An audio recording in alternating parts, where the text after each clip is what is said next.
Greetings, especially to you, my friend. Welcome again to the Watering Hole, die Watergat.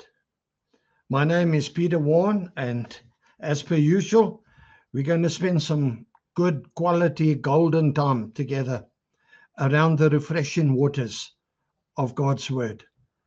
Thank you for joining me today. If you benefit from this message, please subscribe if you haven't already and share this message with your loved ones and people you know that need to hear it. Let's get this truth out there and help as many people as possible. I have brought this particular message, parts of it I have brought before, but this issue keeps cropping up. And so I need to touch on it again. And that is this: Christians worldwide are fighting the battle of fear versus faith, faith versus doubt, doubt versus logic. Many Christians are on the verge of a breakthrough, whether they know it, realize it or not. And the enemy wants to frustrate you and delay your breakthrough by putting thoughts in your mind that say, oh, it's impossible. Or the latest one, it's not logical. It doesn't make sense to believe in God. It's not scientific. And what the enemy is doing is he's building an altar of doubt in your mind. And it's on you, my friend, to tear down that altar. So that's what we're about today. Before we get started, let's commit this time to the Lord in prayer. Father God, we thank you that we can come to you as your children. We thank you that you hear us. You are into the detail of our lives. We thank you that you give wisdom when we ask for it, and you give it generously. We ask, Lord, that you will teach us today. Help us in your grace to win this battle against doubt. Help us to tear down this altar, to recognize it, to find where it is, and to pull it down in our thinking. And we thank you for your truth of your word. That is our weapon, through the work of the Holy Spirit, to tear it down. Thank you that our minds can be restored, renewed through your word, and we are thereby transformed from the inside out. By faith, we receive your help now, and we thank you for that. In Jesus' name, I now bind Satan and Baal, using weapons mighty in God, for the tearing down of every false work and stronghold. And in the name of Jesus, I release hope and faith and grace and power and the peace of God into the lives of your people. In Jesus' name, I declare your truth, that no weapon forged against us will find its target. Holy Spirit, would you please come now? Spirit of truth, Spirit of revelation, would you do what needs to be done today? To the glory of God the Father, we ask this in Jesus' name. Thank you, Lord. Amen and amen. Tear down the altar of doubt. What have you been praying for, or believing for, or holding on to God for a long time, seemingly without success? Healing for you, for a loved one? Renewal for your business? A job? Healing for your marriage? your finances, the restoration of a child who's run away? Are you waiting on God for a pregnancy, for godly government in this nation, prosperity in this nation? You know, not too long ago, a few years ago, I came the closest I have ever been to giving up on believing in God and just putting the books down and say, no, this stuff doesn't work. I was in a real place of challenge, a crisis of faith. Maybe that's you today. I had to examine my heart and I had to decide if I believe in God or not. God told me I need to tear down the altar of doubt. How do I know that? I thank God that that very same day of crisis, He sent me an encouraging, life-giving word from an obedient, trusted brother who He often uses to speak into my life. And this brother, I was on his heart, and he sent me an SMS. God had said to him, I am stuck. Me, Peter, I am stuck. I'm standing with my back to the Red Sea and seeing Pharaoh's army approaching to destroy me. Stuck. Maybe you're there today, my friend. Maybe that's why you're watching and listening to this broadcast now. Pull up a chair. This program is for you. As I said before, we are fighting the battle of fear or faith, doubt or faith, logic or faith. And so as we begin to dive into this thing, it's a very subtle work of the enemy. We need to first determine what is the difference between unbelief and doubt. Well, what is unbelief? Unbelief is a word that is used for unbelievers, non-believers, heathens, people who don't know God personally, people who don't believe in God. That's unbelief. But it's used for those like atheists who have no belief in God at all. For those who once believed but have denied and abandoned their faith and turned away from God. Those are the ones that the word unbelief is used. The opposite of unbelief is to be strong in the faith, like Abraham. Romans 4 verse 19 in the New English translation.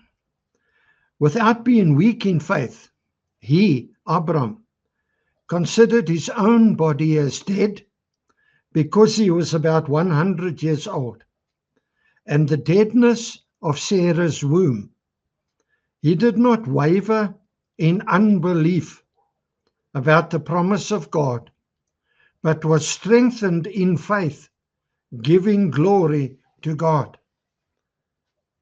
God had said that Abraham and Sarah would have a baby. Abraham was 100 and Sarah was about 90. And yet he took God's word. He did not waver. You see, waver is being tossed back and forward like a plank on the sea. He didn't do that. He believed. So now, if unbelief is for atheists and non-believers, what is doubt? Well, doubt simply means questioning your faith. Most of us experience doubt at various times in our lives. Abraham did not seesaw between faith in God and doubt that God could or would keep his promises. He was challenged with doubt. Sarah still burst out laughing. You see, there are many in Scripture who are challenged by doubt, myself included, big time. Welcome to the club. The truth is that doubting is being disobedient. Without faith, it is impossible to please God. How does doubt come into our lives? Well, doubt is the devil's weapon. That's where it comes from. And it is aimed mainly at believers who have been praying and waiting for a very long time, seemingly without success. The enemy comes and he lies to you over a long period of time. Oh, nothing's going to happen. Nothing's going to change. You are too weak. You don't pray enough. You are too sinful. Whatever. You see, the thing is, the devil knows you. He knows exactly where your weak spots are. And he knows when you are at your weakest. And that is when he attacks. Now, the truth is, only God is all-knowing. The devil cannot read your thoughts, but he knows the thoughts that he puts into your mind. And he hears when you are grumbling and moaning and doubting God. And he's a master strategist. That's exactly when he plants doubt thoughts in your mind. If you don't immediately test them against the Word of God, they will bring weariness. They will tire you out physically, spiritually, and especially emotionally. And you will come to a place where you let your guard down and he will deliver the knockout punch. God's covenant promise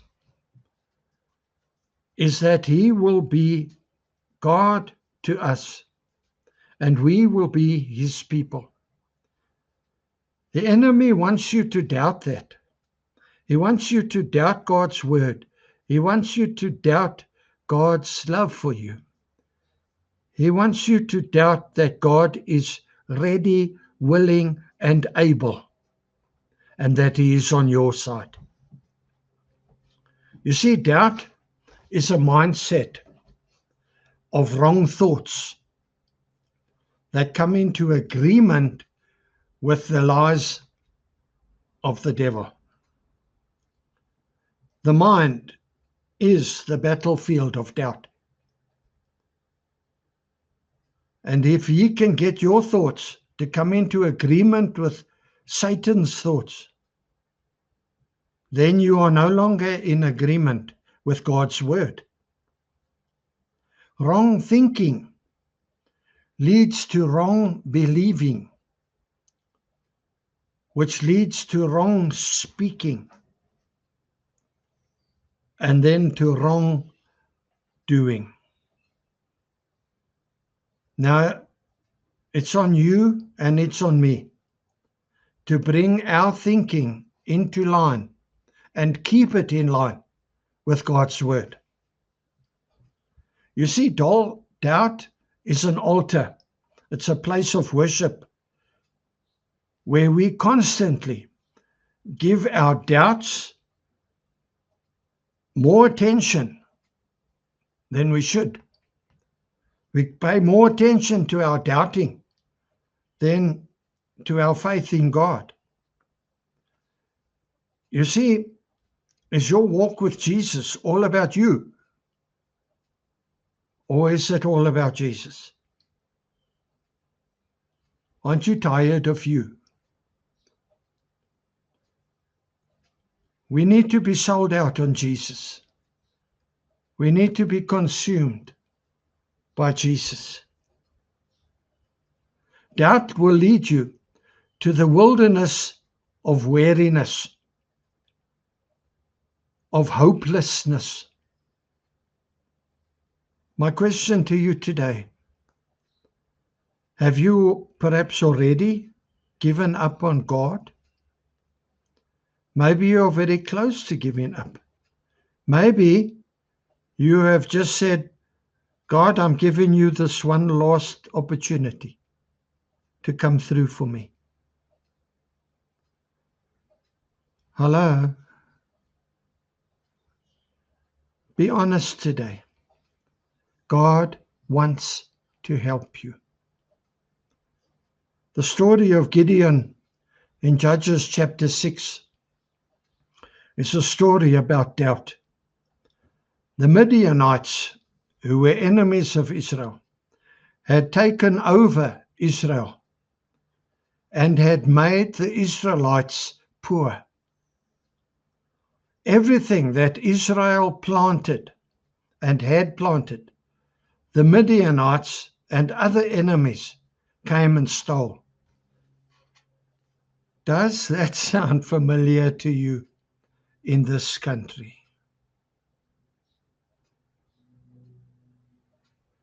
Let's be real. Let's talk about this stuff.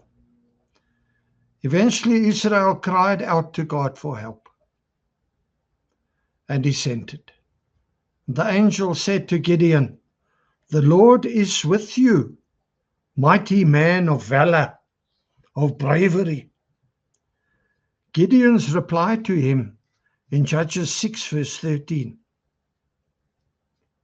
is something that we need to take note of. He says this, if God is with us, if God is with us, there's the doubt already. Why are all these things happening to us? Where is that God who led our people out of slavery? Have you asked similar questions? Where's your God? Where's your God? The devil asks that. He puts that thought into your mind over and over and over. Where's your God now? Why does he allow this against Israel? Why can't you find a job? Why this? Why that? Do you really believe? Did God really say?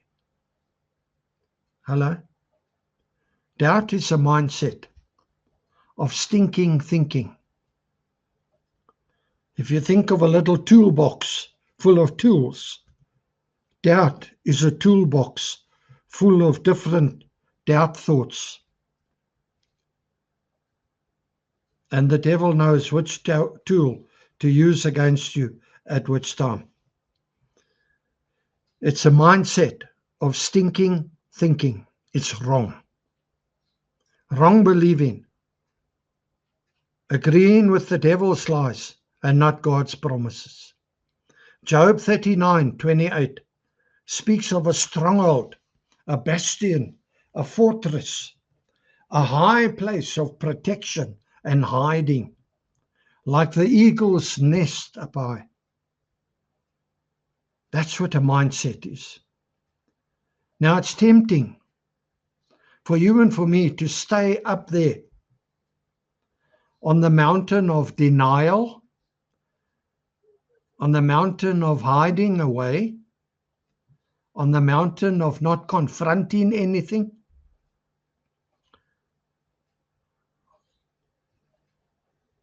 But you see, your food is not up on the mountain. Your food is down there in the valley, where the thorn bushes are thick. Going is difficult. Where the leopards roam, and where the enemy prowls like an angry lion. That's where your food is. Why? Because it is in the valley where the rich, refreshing river of God flows. I don't think we learn anything in the good times. We learn when we are persecuted. We learn in the hard times. We learn on our knees. Let's talk about double-mindedness. James 1 from verse 5. But if anyone is lacking in wisdom, he should ask God, who gives to all generously and without reprimand, and it will be given to him. But he must ask in faith without doubting. For the one who doubts is like a wave of the sea, blown and tossed around by the wind. For that person must not suppose that he will receive anything from the Lord, since he is a double-minded individual, unstable in all his ways. You see, faith and doubt cannot be in the same sentence. They cannot be in the same room together. When you ask God for wisdom, strategy, what do I do now? How do I understand this? How do I deal with that? What's my process? What's my next step? When you ask God for wisdom, but you are doubting his kindness to give you that wisdom, you are like the surf of the sea. That's where this happens. You focus on God to ask him for wisdom, but at the same time, you are making plan B in case God doesn't come through. At the same time, you are listening for the opinions of other people, or you're looking at the circumstances and trying to make your own decisions out of your own abilities and your own understanding. James 1 verse 7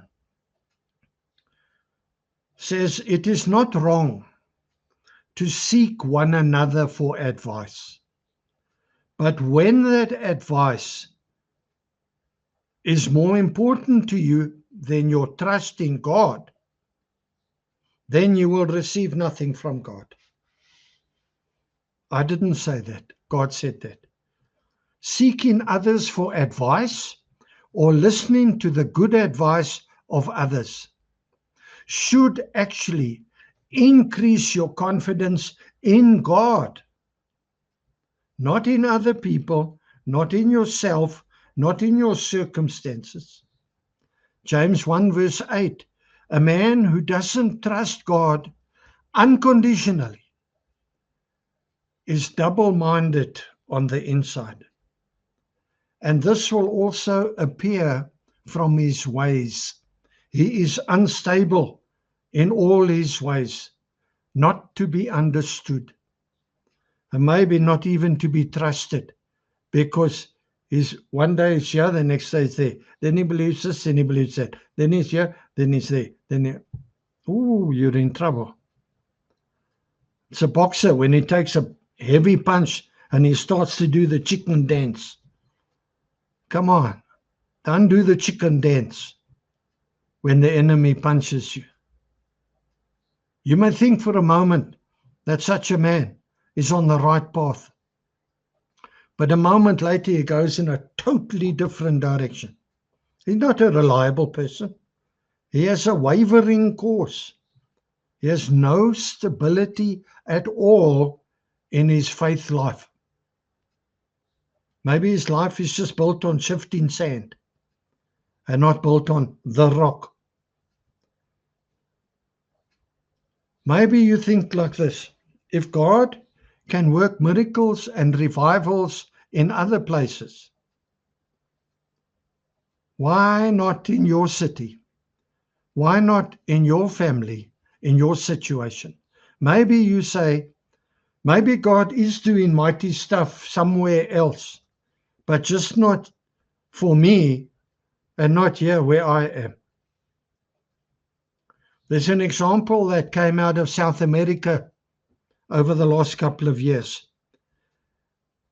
Due to a massive evangelism crusade into South America, revival broke out in Argentina.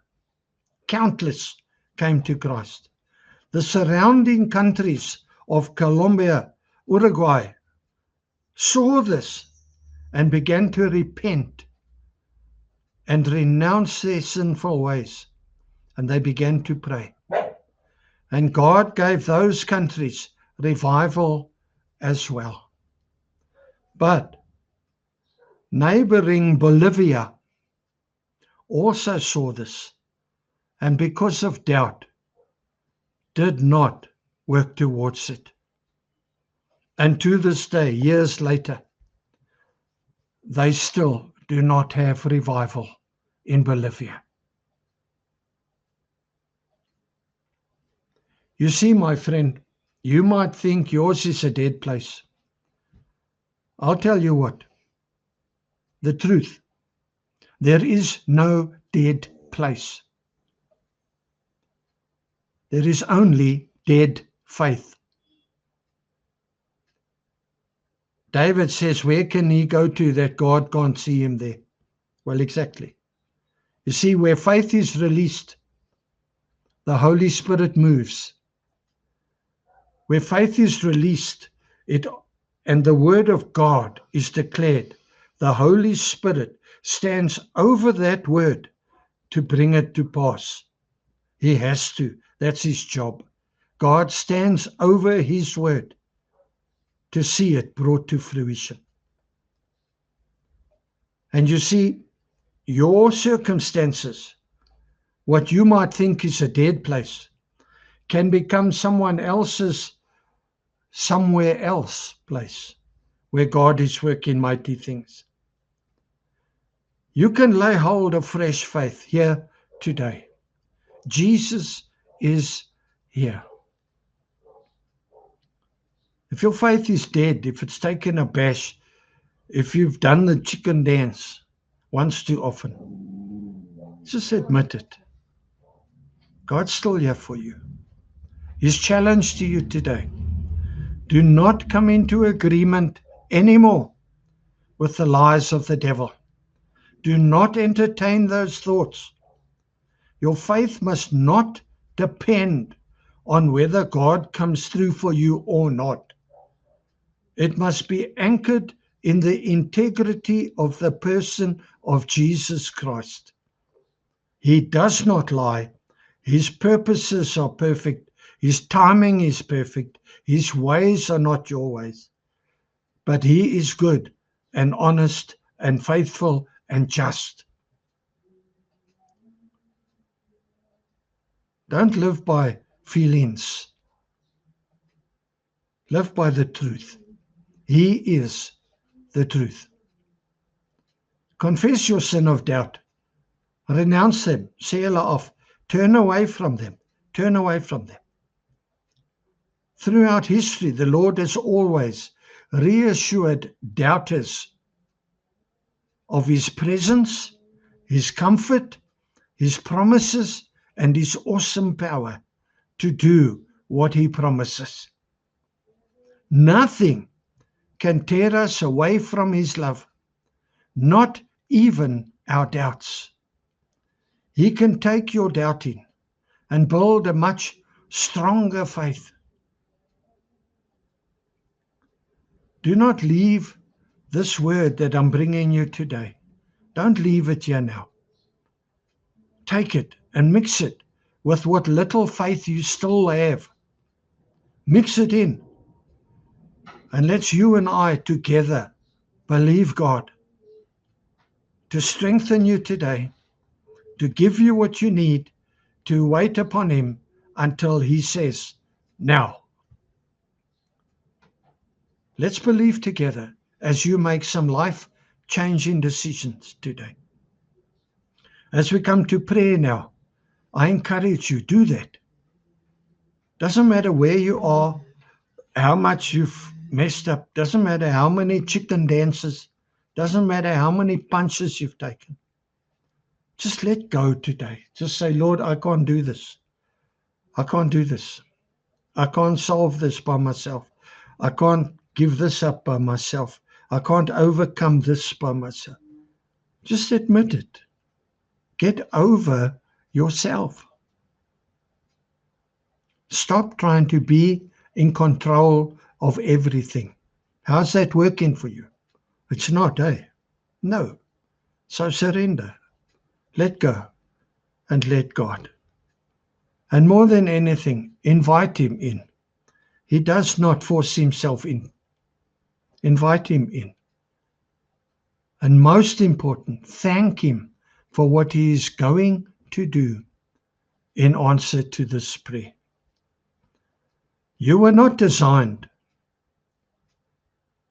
to be a doubting, to be an unbeliever, to be destroyed through ignorance. You're not designed for that. You are a precious, handmade creation of God. You are destined for a life of victory, of righteousness, of peace and joy in the Holy Spirit, even if your world crumbles around you. And remember, you have to partner with God. He doesn't force His stuff on you.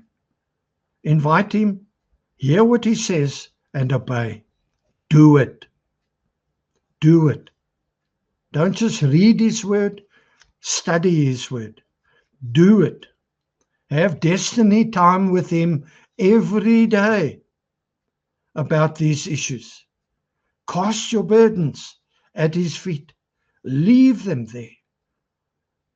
Ask Him for strategies. Ask Him for continued strength to persevere.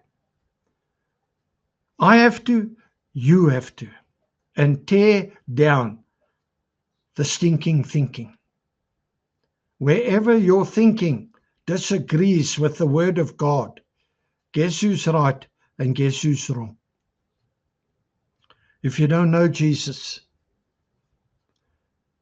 personally as your Savior, as your King, you can start that change today. Find someone who is serving Jesus as a believer, a born-again Christian, and ask him to introduce you to Jesus. Ask him to lead you to Jesus and invite Jesus to come into your life as your King, as your Master, as your Savior, to forgive you of all your sins, to wash you clean, and to adopt you as a son of God into the family of God. You can do that right now. But that's just the first step. And then after that, you've got to learn to live the way Jesus wants you to live. But for all of us now, let's just respond to this word in prayer. Our Father, I thank you that the enemy is bound in Jesus' name.